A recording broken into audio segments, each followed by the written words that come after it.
4/2024 అంటే ఈ నెల 24వ తేదీ బుధవారం నాడు గంగుల బ్రిజేందర్ రెడ్డి నా కుమారుడు నామినేషన్ వేస్తున్నాడు.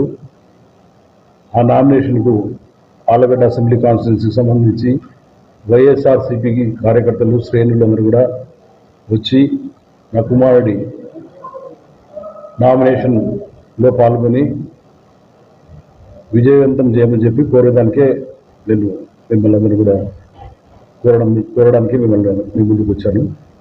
ప్రతి ఒక్కరు కూడా పాల్గొనండి, వచ్చేసి మద్దతు ఇచ్చి తర్వాత ఆశీర్వదించుకోండి అని చెప్పి మీ ద్వారా నేను ఆలగడ్డ తాలూకా అసెంబ్లీ వైఎస్ఆర్సీపీ శ్రేణులకు, వైఎస్ఆర్సీపీ కార్యకర్తలకు, నాయకులకు అందరూ కూడా మీ ద్వారా నేను విజ్ఞప్తి చేస్తున్నాను.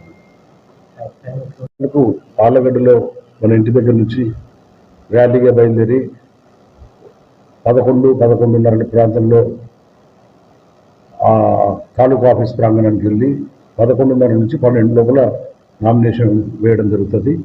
కాబట్టి 10 గంటలకు ఆలగడ్డలో మన ఇంటి దగ్గరికి వచ్చేసి అందరూ కూడా మన ఇంటి దగ్గర నుంచి ర్యాలీలో పాల్గొని తదనంతరం అక్కడ నామినేషన్ అయిన తర్వాత జరిగే బహిరంగ సభలో కూడా ప్రతి ఒక్కరు పాల్గొని అందరూ కూడా ఆ సభను కూడా విజయవంతం చేయాలని చెప్పేసి మీ ద్వారా